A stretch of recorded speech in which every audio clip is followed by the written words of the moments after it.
এখন আসলে সবচেয়ে ভালো হতো যদি কিছুক্ষণ স্পেস দেওয়া হতো, মানে কথা না বলা হতো, কারণ উনি এতক্ষণ যে কথাগুলো বললেন, যে খুবই চমৎকার কথা, প্রত্যেকটি শব্দ মূল্যবান এবং খুব সুন্দরভাবে বলেছেন। উনি যেই কথাগুলো বলেছেন, অনেক কথা বলছেন, সেই কথাগুলো হজম করবার জন্য একটু স্পেস আসলে এখন হলে ভালো হতো, তাতে ওই কথাগুলো আমরা নিজেদের ভেতরে আরেকটু ধারণ করতে পারতাম, আরেকটু ভাবতে পারতাম, তার কথার আবহের ভিতরে আরেকটু থাকতে পারতাম। জিরো ভাইয়ের কথা আমি অনেক বছর আগে শুনেছি, বেশ অনেক বছর পরে আমি তাকে দেখলাম, এবং এখন আমার যেটা মনে হলো যে উনি কোথায় থাকেন আমি ঠিক জানি না, উনি ফরিদপুরে থাকেন। সেখানে আমি ওনাকে অনুরোধ করব যে এই দরবারের যে অনুষ্ঠানগুলো হয়, অন্তত অনুষ্ঠানগুলোতে তিনি যেন এখানে তশরিফ রাখেন এবং বক্তব্য রাখেন, তাতে এখানকার ভক্তরা উপকৃত হন। উনি খুব এত চমৎকার জ্ঞানগর্ভভাবে বলেন, এবং জ্ঞানের ভারে যে অনেক অনেক অনেকে ওয়াজ করেন, যেটা যেহেতু অনেক রকম ঝংকার থাকে, অনেক কথা থাকে, কিন্তু উনি যে কথাগুলো বলেছেন খুবই মূল্যবান কথা, কিন্তু প্রত্যেকটা তিনি উপলব্ধি করে সুন্দরভাবে প্রেমের সঙ্গে বলেছেন, সহজবোধ্য ভাবে বলেছেন। ওনার কথাগুলো মনোযোগ দিয়ে শুনলে এবং সেগুলো অনুধাবন করলে সবাই উপকৃত হবে। এই কারণে উনি যদি এই অন্তত এই অনুষ্ঠানগুলোতে, এখানে তো দুটো বছরে দুটো হয়, বাড়লে আরো একটা বাড়বে, তো সেই অনুষ্ঠানগুলোতে উনি যদি আসেন এবং নিয়মিত কথা বলেন, তাহলে উনি তো এই দরবারই, উনি যেটা বললেন আজম সাহেব বাবার দিকে তাকিয়ে উনি কলমা পাঠ করছেন, কাজে তো তারই দরবার সেই অর্থে। কাজে এই অনুরোধটা তাকে করে আমি তো একটা কথা বলি।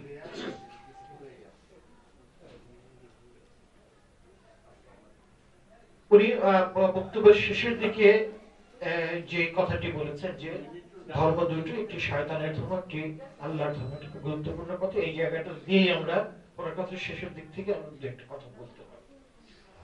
আমার মুর্শিদ কালান্দার বাবা জাহাঙ্গীর বাইনাল সুরেশ্বরী বাবা তার ওয়াজে, আলোচনায়, রচনায়, লেখায়, বইয়ে একটা কথা প্রায় বলে, তার ওখানে আছে, সেটা হচ্ছে মানুষের ভেতরে তিনটি জিনিস আছে, সব মানুষের ভেতরে। একটি হচ্ছে আল্লাহ, একটি হচ্ছে শয়তান, আর একটি হচ্ছে আমি।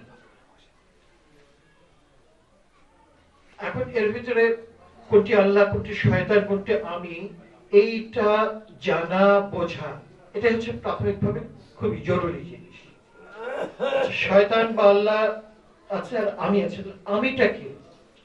এই আমিটাকে চেনা দিয়ে বিষয়টা শুরু করতে হয়, কিন্তু এই শুরুটাও নিজের ভিতরে খুঁজে, আমি যে কোনটা এটাও খুঁজে পাওয়াটা মুশকিল। সাধারণভাবে যে কোনো বায়াত গ্রহণ করেন, যে বায়াত গ্রহণ করবে তার জন্য আবার কিন্তু চারটা বিষয় আসবে, তার ভিতরে গুরু বা মুর্শিদে যুক্ত হবে। যাই হোক, সাধারণভাবে যে তিনজন মানুষ, তিনজন আছে, আল্লাহ আছে, শয়তান আছে, আমি আছে। এখানে আমি কে বুঝতে হলে ওই নিজের কে নিয়ে ভাবতে হয় যে আমার ভিতরে কোন কোন জিনিস, কোন কোন প্রবৃত্তি, প্রবণতা, চিন্তা, ভাব, কামনা, বাসনা, এগুলো যেমন ঠিক তেমনি আমার আমার চিন্তা ভাবনা গুলো অন্য মানুষের সঙ্গে প্রতি, অন্য সঙ্গে আমার সম্পর্ক, তাদের প্রতি আমার অনুভব, অন্য মানুষের সঙ্গে আমার যে রিয়াকশন গুলো, কেউ কোনো কথা বললে সেটা আমার ভিতরে কিভাবে কাজ করে, এরকম যে নানা জিনিস আছে, এগুলোর ভিতর দিয়ে খানিকটা নিজেকে বোঝা যায়। এটা সব মানুষই কিছুটা বুঝতে পারে, সবাই এটা নিজে বুঝতে পারে, নিজে মনে মনে যখন নিজের কথা ভাবে, নিজের স্মৃতির কথা চিন্তা করে, নিজের কার্যক্রম চিন্তা করে, তখন খানিকটা নিজেকে বুঝতে পারে যে এটা এটা। কিন্তু এই আমিটা নিয়ে স্পষ্টভাবে আমরা সাধারণত চিন্তা করি। এটা যদি চিন্তা করতে যায় এবং ওই নিজের ভিতরে যে আমিকে কেউ বুঝতে যায়, তখন সে মানে অথই সাগরে পড়ে যায়, যেন এই হারিয়ে ফেলে। এর ভিতরে আমি কোনটা, আসলে আমি কোনটা, এইটা বুঝতে হলে, ভালোভাবে বুঝতে হলে নিজের ভেতরের দিকে তাকাতে হয়, নিজের ভেতরে ডুব দিতে হয়। এই ডুব দেওয়ার জন্য যারা সাধনা করেন, যারা ধ্যান করেন, তাদের জন্য ব্যাপারটা নিজেকে জানাটা সহজ হয়, তাকে এবং আরো নিজের গভীরে গিয়ে নিজেকে পুঙ্খানুপুঙ্খভাবে বুঝতে পারে। কারণ নিজেকে জানতে হয় নিজের ভেতরে। আমরা সমস্ত বাইরের জগতের খবর জানি, সেই অনুকরণ জগৎ থেকে মহাকাশ, সবটাই চোখ খুলে বাইরের দিকে তাকিয়ে অন্য কিছুর হিসেবে জানি, সবকিছুই অন্য, অপর, আদা। আর আমিটা হচ্ছে আমার ভেতরের জগৎ, যে আমিটা প্রথমে আমি শরীর, কিন্তু এটা তো আমি না, আমার শরীরের ভিতরে একটা মন আছে। আচ্ছা মনটা বুঝলাম যে আমার মনটা আমি, কিন্তু মনটাই যে পুরোটা আমি তা না, কারণ মনটা তো রূপ চেঞ্জ করে, নানা রকম ভাব নেয়। তাহলে এর ভিতরে আমি কোনটা, এটা খুঁজতে খুঁজতে আরো গভীরে যেতে হয়। সেই গভীরে সাধারণ মানুষ যেতে পারে না, সেই ভিতরে যেতে পারে যারা সাধনা করেন, ধ্যান করেন, কারণ সেই আমিকে পেতে হয় নিজের আরো ভেতরে। তাহলে যারা ধ্যান করেন, সাধনা করেন, তারা নিজের আমির কাছে, নিজের আমির গভীরে ঢুকতে পারে, এটা আমরা বুঝলাম। আচ্ছা, এটা প্রাথমিকভাবে এইটুকু করে আমরা বুঝছি। আল্লাহ আর শয়তান এই দুটো ভেতরে আছে, সেটা কি? আল্লাহকে তো দুনিয়া বহু মানুষ বিশ্বাসই করে না, তাতে কিছু যায় আসে না। বিশ্বাস করলেও আল্লাহ ভিতরে আছে, না করলেও আছে। কিভাবে আছে? তাহলে আল্লাহ কোনটা? আর আমাদের শয়তানই বা কোনটা? শয়তান তো একটা গল্প কাহিনীর মতো আমরা শুনি, ওরা অনেক অন্য অনেক ধর্মের শয়তান কথাটাও নেই। তাহলে শয়তান ব্যাপারটা কি? তাহলে যে আল্লাহ এবং শয়তান এই দুটো ব্যাপারকে বোঝার একটু ব্যাপার আছে। আমার ভিতরে আমি আছি, আমার ভিতরে আল্লাহ আছে, আমার ভিতরে শয়তান আছে। এখন এইখানে আল্লাহকে চেনার আগে, আল্লাহকে বোঝার আগে শয়তানকে বোঝাটা জরুরি, কারণ আল্লাহ এবং আমার মাঝখানে শয়তানি নানা রকম পর্দা তৈরি করে, শয়তানি নানা রকম দূরত্ব তৈরি করে। আচ্ছা বুঝলাম। তো শয়তান ব্যাপারটা কি? শয়তান ব্যাপারটা কি? শয়তানের, ইসলামের শয়তানের উদ্ভবটা কোথায়, কিভাবে এখান থেকে শুরু? আজাজিল জিল ছিলেন ফেরেশতাদের সর্দার। আল্লাহ আদম তৈরি করলেন, তার ভিতর রূহ উৎকার করে দিলেন, ফেরেশতাদের বললেন সিজদা দাও, সবাই সিজদা দিলেন। ফেরেশতাদের সর্দার আজাজিল আলাইহিস সালাম তিনি সিজদা দিলেন না। আল্লাহ বললেন তুমি কেন সিজদা দিলেন না? সে বলল যে আনা খায়রুম মিনহু, আমি তার থেকে উত্তম। আল্লাহ বললেন কি তুমি অহংকার করলে, তুমি বহিষ্কার হয়ে যাও। এই তাহলে ফেরেশতাদের সাথে আজাজিল শয়তানে পরিণত হলো। কি কারণে হলো? আল্লাহর হুকুম অমান্য করে। কেন অমান্য করলো? একটা অহংকার করে, আমি তার থেকে উত্তম। তাহলে অহংকার এটি শয়তানকে শয়তানে রূপান্তরিত, পরিণত করেছে। তখন সে যখন শয়তান হয়ে গেল, তখন বলে যে আদমের জন্য আজকে আমার এই অবস্থা, সেই আদমকে আমি পথভ্রষ্ট করবার জন্য চেষ্টা করবো, আপনি আমাকে এই অনুমতি দেন। ঠিক আছে, তুমি সেই চেষ্টা করতে পারো, যদিও যারা আমার প্রকৃত বান্দা তুমি তাদের কিছু করতে পারবে। এখন এই যে মানুষের পেছনে তাহলে শয়তান লেগে থাকবার ক্ষমতাটি, অনুমতিটি নিয়ে মানুষের পেছনে, আদমের পেছনে লাগলো, এবং আদমের উত্তরাধিকার যারা আমরা সব মানুষের পেছনে লাগলো। এটা আমরা বিশ্বাসের জায়গা থেকে বুঝতে পারি। তাহলে এখন শয়তান কিভাবে আমাদের ভিতরে কাজ করে? শয়তান আমাদের ভিতরে কাজ করে ওই আমির ভিতর দিয়ে। আমি মানে আমির কিন্তু একাধিক রূপ আছে। আল্লাহ কিন্তু একটা আমি। আল্লাহ যে আমি, সেই আমিতে যাওয়ার আগে এই শয়তানের আমিটা বুঝতে হবে। সেই শয়তানের আমিটা হচ্ছে আমার আমিত্ব। আমার আমিত্ব কোনটা? যে আমিত্ব হচ্ছে যেই আমিত্ব আমাকে স্বার্থপর করে। আমরা সব মানুষ, কোটি কোটি মানুষ এই বিশ্ব জগতের সম্পদের অধিকারী। একসময় পৃথিবীতে এই ধন সম্পদের কোনো ভাগ ছিল না। মানুষ যখন শিকারী জীবন যাপন করতো, যা যা শিকার করতো, তারা সবাই মিলে খেত, একসঙ্গে একটা গোত্র বাস করতো। সেখানে ব্যক্তিগত সম্পত্তি বলে কিছু ছিল না, আমার বলে কিছু ছিল না। স্ত্রী, পুত্র, সন্তান, সেগুলো আমার বলে কিছু ছিল না। ওই সবই ওই গোত্রে, মানে একটা এক ধরনের সাম্যবাদ যাকে বলি, সেই সাম্যবাদটা তখন ছিল। আমার বলে আলাদা কিছু ছিল না। আমার জিনিসটা উদ্ভব হয় আরেকটু পরে, যখন কৃষি যুগ শুরু হয়, তখন মানুষজন চাষ করতে শেখে, ধন সম্পদ উৎপাদন করতে পারে, জমির মালিকানা পেয়ে যায়। ওই জমির মালিকানা পেয়ে গেল, ওখানে চাষ করলো, উদ্বৃত্ত সম্পদ হলো, মানে বেশি ধান উৎপন্ন হলো, সেটা রেখে দিচ্ছে সারা বছর ধরে খাবে। এই যে সম্পদ ব্যক্তির অধিকারে চলে আসবে, সেখান থেকে ওই জায়গা থেকে আমিত্বের, মানে মানুষের যে ব্যক্তিগত আমার আমিত্ব, এই জায়গাটা বড় উদ্ভব সেই জায়গা। তো এখন এই যে আমি আমার, এই বোধটি নানা জায়গা ভাবে আমাদের ভিতরে কাজ করে। এই জায়গাটা হলো শয়তানের একটা ধোঁকা দেওয়ার জায়গা। কেন শয়তানের ধোঁকা দেওয়ার জায়গা? যে সবার সেটা আমি আলাদাভাবে আমার চেয়ে আমি স্বার্থপর হয়ে যাই। এই স্বার্থপরতা নানা রকম মাত্রা থাকে। যেই মাত্রাগুলো আমরা একটু সূক্ষ্মভাবে দেখলে বুঝতে পারি যে কিভাবে আমরা স্বার্থপর হই, কিভাবে সবার কল্যাণ আছে, নিজেরটা চাই। আমার সন্তান যেন থাকে দুধে ভাতে, এটা আমি চাই। সব মানুষ, সব সন্তান, সব শিশু দুধে ভাতে থাক, এটা না চেয়ে আমার সন্তান যেমন চায়, এটার মধ্যে একটা স্বার্থপরতা আছে। এইরকম ভাবে নানা ভাবে এই সূক্ষ্ম এই স্বার্থপরতা আছে। আর কি আছে?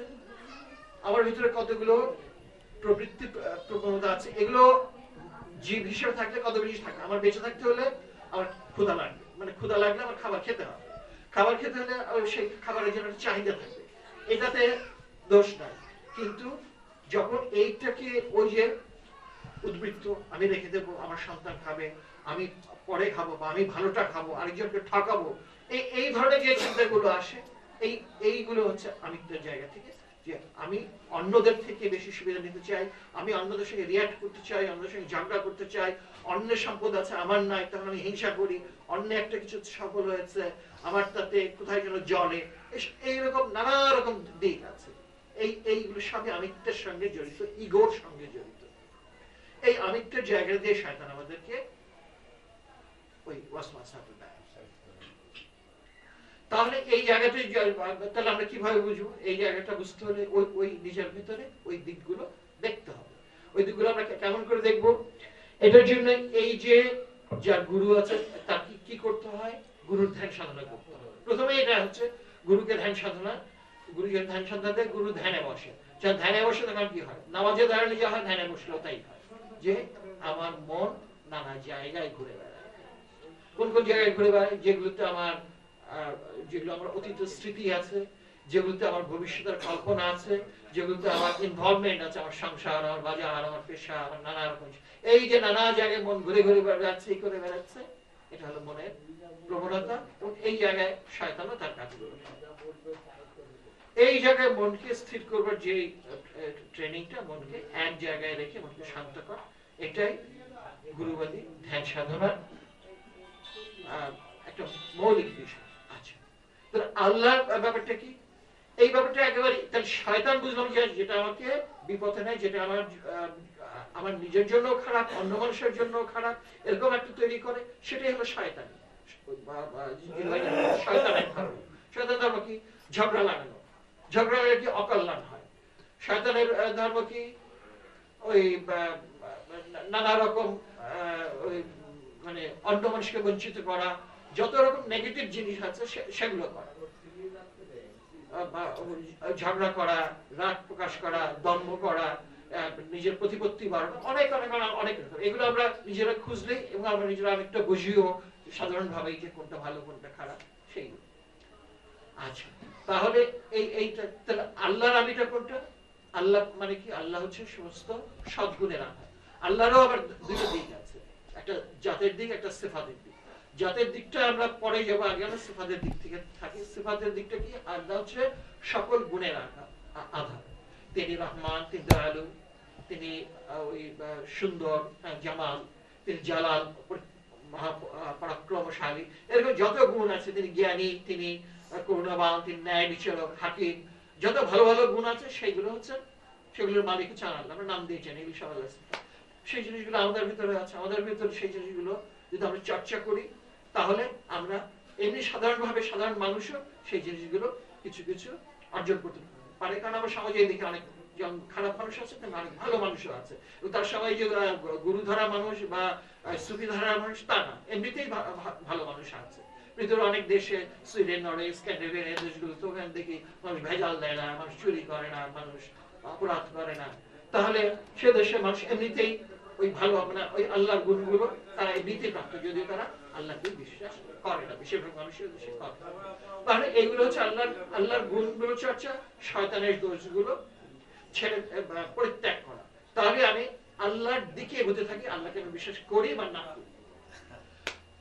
এখন শুধু কি এই গুণ, এটা হচ্ছে সিফাতের দিকের কথা বলি, সেটা কি না, আরো গভীরে আরো দিক আছে। সেটা হচ্ছে আল্লাহ আসলে একটা এমন একটা আমি, যিনি সবকিছু দর্শন করেন, সবকিছু দেখেন, কিন্তু কোনো কিছুতে লিপ্ত হন না। আল্লাহ তো ভাসমান সত্তা। তিনি ভাসমান সত্তা মানে কি? তিনি কোনো কিছুতেই আমরা ইনভলভ হন না। আমি যখন আল্লাহর কাছে রহমান রূপে চাই, এই রূপে চাই, ওই রূপে চাই, সেটা হচ্ছে তার একটা দিক। কিন্তু অন্য একটা দিক আছে, সেখানে আল্লাহ পরম নিষ্পৃহ, কোনো কিছুতে লিপ্ত হন, তার কোনো কিছুর সাথে তার ইনভলভমেন্ট নাই। কিন্তু তিনি সবকিছুই জানেন, সবকিছুই দেখেন, এরকম একটা মানে নিষ্পৃহ একটা অবস্থা, হলো উচ্চতর অবস্থা। সেই উচ্চতর অবস্থাতেও পৌঁছানো যায়, সেই উচ্চতর অবস্থাতে যে পৌঁছায় সেই আসলে মুক্তি লাভ করে এবং আল্লাহর সাথে একাত্ম হতে পারে। সেটা হলো আরো উচ্চতর পর্যায়ে। এখন সেই পর্যায়টা আমরা কিভাবে যাব? সেইভাবে পর্যায়ে যাওয়ার জন্য যে কোনো জিনিস শিখতে হলে সেই জিনিসের একজন শিক্ষক লাগেন, যিনি ওই বিষয়টা জানেন, ওই বিষয়টা শেখাতে পারেন, নিজে যার ওই বিষয়ে অভিজ্ঞতা আছে।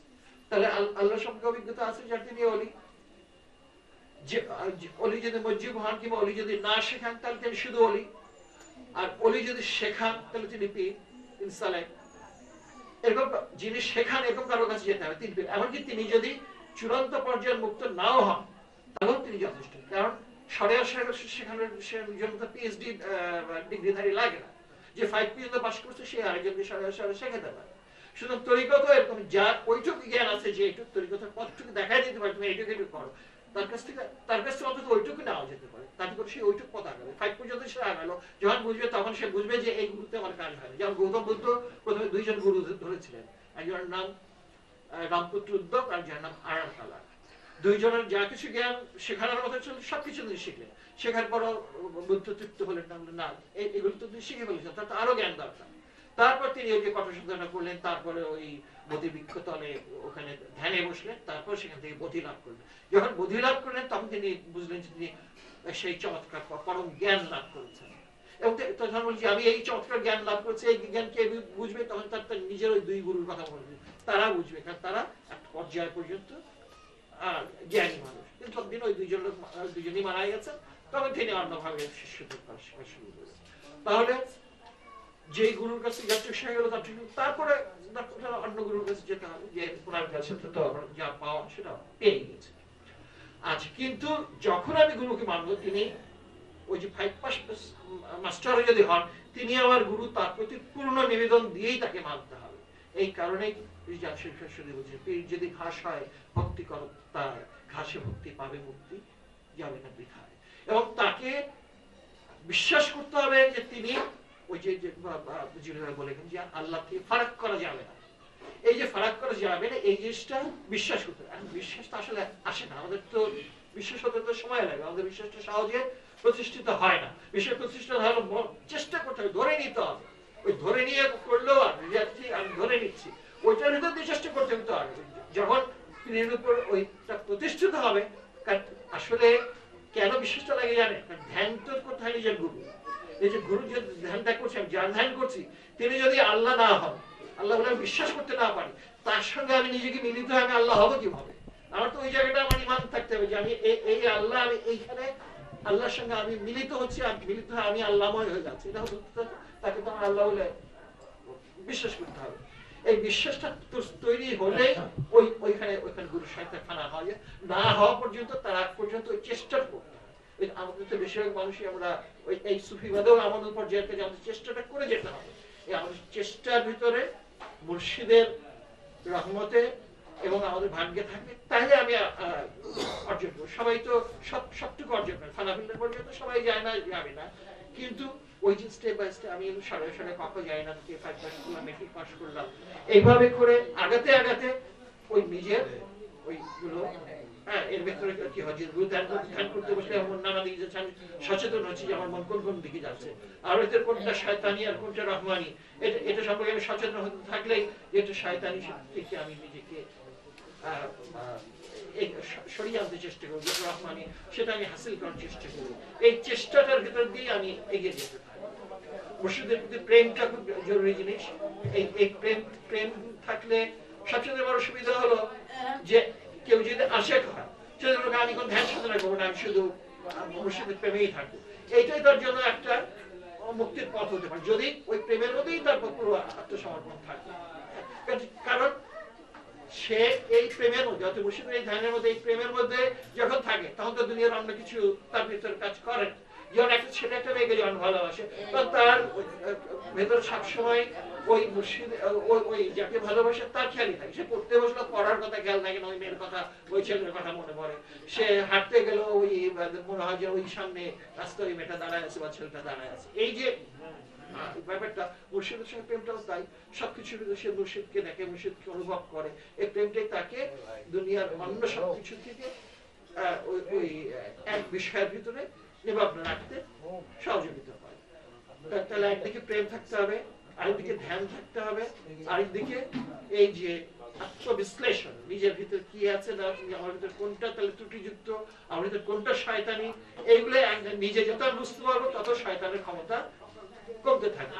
রোগ যখন আমরা ডায়াগনোসিস করি তখনই কিন্তু একটা বড় পর্যায়ে চলে গেল, হ্যাঁ আমার ভিতরে এই রোগ আছে, এইভাবে এটা কাজ করতেছে, আমি সচেতন হলাম।